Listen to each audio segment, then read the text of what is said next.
Selanjutnya calon gubernur nomor urut 2 untuk mengambil kode subtema dan calon wakil gubernur untuk mengambil kode pertanyaan di fishbowl. Kami persilakan. Kami persilakan kepada calon gubernur untuk berada di sisi kanan fishbowl, kemudian calon wakil gubernur di sisi kiri. Ada subtema dan juga kode pertanyaan. Silakan.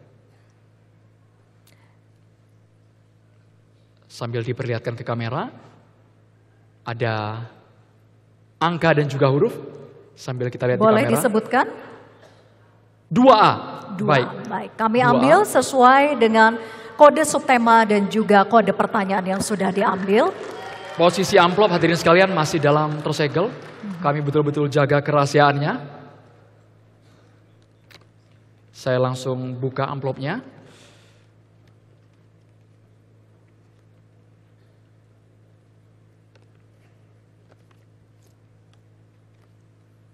Pertanyaan hanya akan saya bacakan satu kali, Bu Bapak.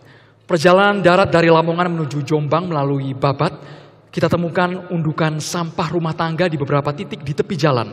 Hal yang sama mungkin akan ditemukan di jalan lintas kabupaten lainnya di Provinsi Jawa Timur. Fenomena ini mengindikasikan bahwa problem sampah rumah tangga belum selesai di tingkat perumahan dan permukiman, serta menunjukkan bahwa sistem pengelolaan persampahan belum maksimal dan terintegrasi. Pertanyaannya, program spesifik apa yang akan paslon lakukan dalam hal pembangunan sarana prasarana persampahan yang menjamin terwujudnya sistem pengelolaan persampahan yang terintegrasi? Kami persilakan, ini khusus calon gubernur menjawab dengan waktu 1 menit 30 detik. Baik.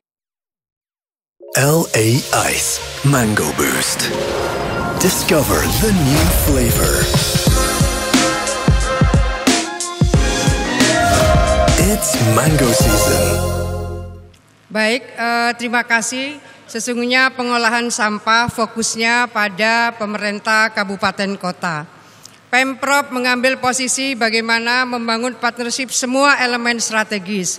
Oleh karena itu dari bank sampah di setiap keluarga itu diinisiasi bagaimana mereka sudah mulai memilah dan memilih sampah dari rumah masing-masing. Mengedukasi masyarakat juga menjadi sangat penting. Bagaimana kemudian hari ini di sangat banyak pesantren sudah mulai sampah menjadi rupiah.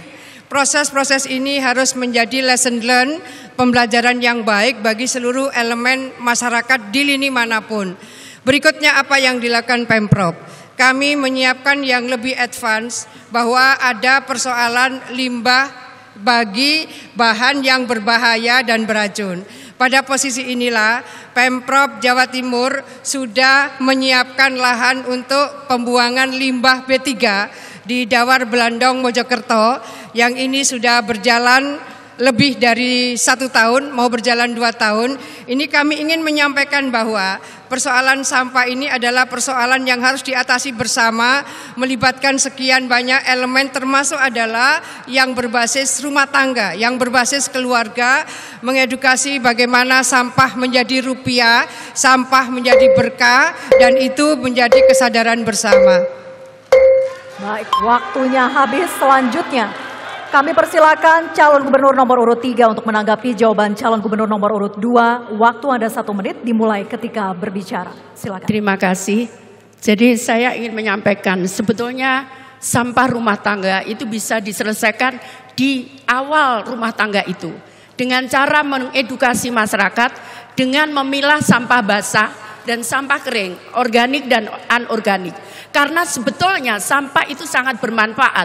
Kalau kita bisa memisahkan antara sampah kering dan sampah basah, maka itu adalah nilai yang sangat punya nilai harga, terutama dari sisi keuangan. Kenapa saat saya Kepala Dinas Kebersihan, saya mengajarkan ini. Masyarakat kemudian berterima kasih kepada saya karena dia bisa berkreasi naik sampah. Sampah basah jadi kompos, sampah kering bisa dijual. Dan itu nilainya sangat fantastis. Karena itu ke depan, karena saya mantan Kepala Dinas Kebersihan, saya tahu biaya operasional kebersihan yang paling besar adalah angkutan untuk menuju ke TPA. Waktunya habis. Selanjutnya calon gubernur nomor urut 1 untuk menanggapi jawaban calon gubernur nomor urut 2 dengan waktu 1 menit akan dihitung ketika berbicara. Silakan Ibu. Ya, terima kasih. Mandat Undang-Undang Nomor 18 Tahun 2008 itu jelas bahwa Pemda memiliki tanggung jawab agar pengelolaan sampah itu bisa dilaksanakan dengan baik. Kalau kita lihat bahwa sistem informasi pengelolaan sampah nasional yang mengatakan bahwa Jawa Timur ini memproduksi sampah yang begitu besar, 5 hingga 6 juta ton, tetapi hanya memiliki kemampuan 2,6 juta per tahun, berarti gagal pemerintah Provinsi Jawa Timur untuk mengencourage yang terkait dengan pengelolaan sampah. Oleh karena itu kita harus memastikan bahwa sampah bisa menjadi waste to energy, bagaimana mengolah sampah menjadi energi. Yang kedua, pengelolaan itu juga menjadi digitalisasi pengelolaan sampah. Kita punya startup yang namanya Face Watching dan itu juga ada di Jawa Timur. Kita harus menjadikan anggaran agar ada inisiatif juga dari masyarakat, melibatkan organisasi perempuan-perempuan termasuk muslimat, Aisyah, Muhammadiyah agar menjadi champions yang terkait dengan 3R, reduce, reuse, dan recycle yang berbasis komunitas. Baik, waktunya habis. Berikutnya kami persilakan untuk calon gubernur nomor urut 2 untuk merespon tanggapan calon gubernur nomor urut 1 dan 3. Waktunya 1 menit dimulai ketika berbicara. Baik, kerja keras semuanya, peran serta semuanya. Saya ingin menyampaikan kepada kita semua bahwa saat ini di Jawa Timur ada 5.103 bank sampah. Ada 351 tempat pembuangan sampah yang sudah masuk kategori 3R. Reduce, reuse, recycle ada 351. Ada 241 rumah kompos di Jawa Timur dan 2.377 TPS. Dan saya ingin menyampaikan kepada kita semua bahwa hari ini ada kemampuan seluruh elemen di Jawa Timur 3,8 juta ton sampah bisa kita kelola. Hari ini ada 50 TPA, yang sudah menjadi sanitary landfill kerjasama dengan sangat banyak negara di dunia. Waktunya habis. Selanjutnya kami mohon kepada calon gubernur nomor urut 3 untuk bisa mengambil subtema dan juga calon wakil gubernur untuk mengambil kode pertanyaan. Di sana ada kode subtema dan juga kode pertanyaan. Kami persilakan kepada calon gubernur Jawa Timur nomor urut 3. Setelah diambil, silakan ditunjukkan ke kamera. Betul, Bapak. Ya, silakan. Sambil diperlihatkan ke kamera, angka dan huruf berapa yang keluar? 5C. 5C kami akan ambilkan sesuai dengan kode subtema dan juga kode pertanyaannya 5C. 5C, Bapak Ibu hadirin, masih tersegel dan tentu terjamin kerahasiaannya. Kami akan bacakan hanya 1 kali saja, mohon untuk disimak. Jawa Timur berpotensi menjadi epicentrum ekonomi kawasan timur Indonesia dalam mendukung Indonesia Emas 2045 dengan kontribusi 25,22% terhadap ekonomi Pulau Jawa dan 14,38% secara nasional. Tantangan utamanya adalah memastikan perencanaan wilayah dan tata ruang terintegrasi untuk mendukung pertumbuhan ekonomi yang inklusif, berkelanjutan, dan merata.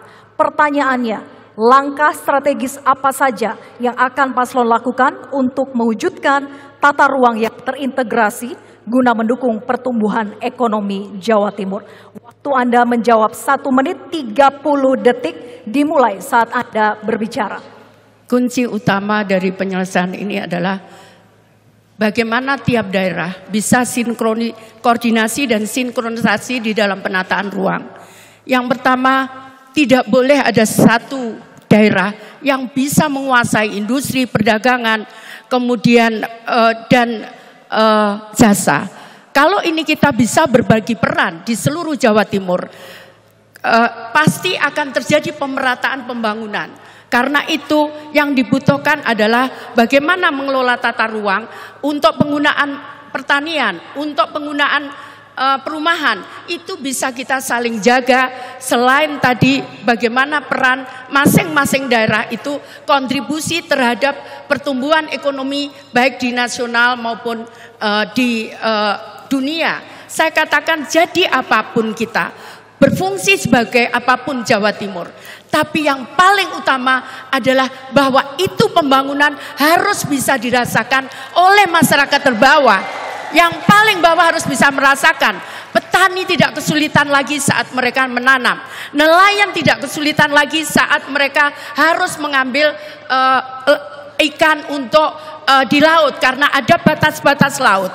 Kemudian para pedagang, mereka bisa mendapatkan akses untuk berdagang. Sehingga pertumbuhan ekonomi nasional atau pertumbuhan apapun itu nyata dan real. Waktu habis. Selanjutnya kami mohon kepada calon gubernur nomor urut 1 untuk bisa menanggapi jawaban calon gubernur nomor urut 3 dengan waktu 1 menit dimulai saat berbicara. Ya, terima kasih. Yang perlu kita lakukan adalah melakukan pemetaan wilayah dan identifikasi potensi-potensi lokal yang ada di masing-masing daerah. Sehingga ketika ada Perpres nomor 80 tahun 2019 yang terkait dengan kawasan ekonomi yang ada di Jawa Timur, maka kita semua menuju bergerak di sana. Contohnya di Ngawi. Ngawi itu adalah salah satu pusat pertanian. Maka bagaimana memastikan Ngawi itu menjadi pusat agro industri dan agroforestry.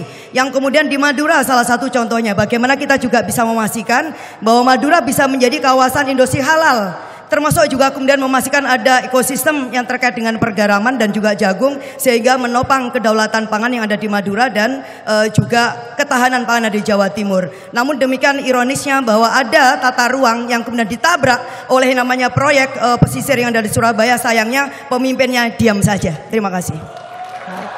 Masih ada waktu, silakan jika ingin dimanfaatkan. Cukup? Ya. Baik, cukup. Selanjutnya kami persilakan calon gubernur nomor urut 2 untuk menanggapi jawaban calon gubernur nomor urut 3. Waktu Anda 1 menit dimulai ketika Anda berbicara.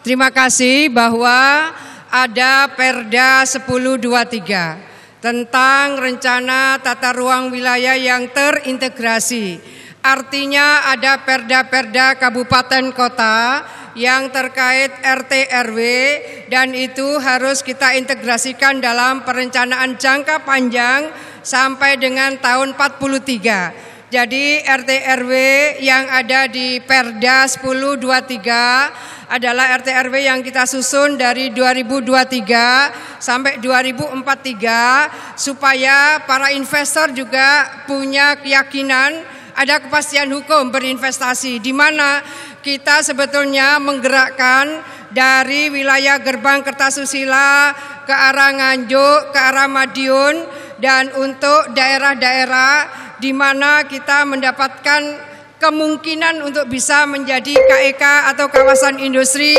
maka kita akan sesuaikan. Waktunya habis, Ibu. Waktunya habis. Selanjutnya untuk calon gubernur nomor urut 3 merespon tanggapan calon gubernur nomor urut 1 dan 2 dengan waktu 1 menit dimulai saat berbicara. Terima kasih. Saat kita memastikan bahwa peran tiap daerah itu menjadi penting di dalam penataan ruang, maka pemerintah dan semuanya harus konsisten terhadap apa yang sudah disusun bersama di dalam tata ruang.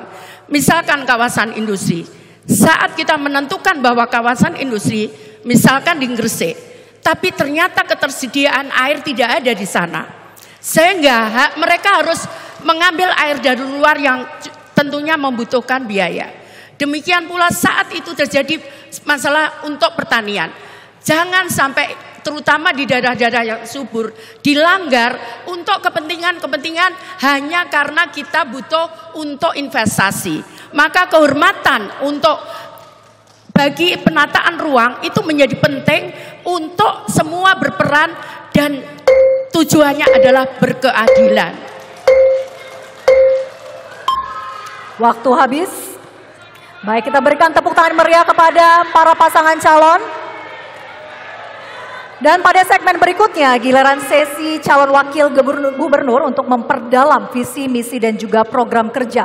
Masing-masing calon wakil gubernur akan memilih pertanyaan dari panelis, lalu ditanggapi calon wakil gubernur lainnya dan kembali direspon. Tetaplah bersama kami di debat publik ketiga Pilgub Jatim 2024.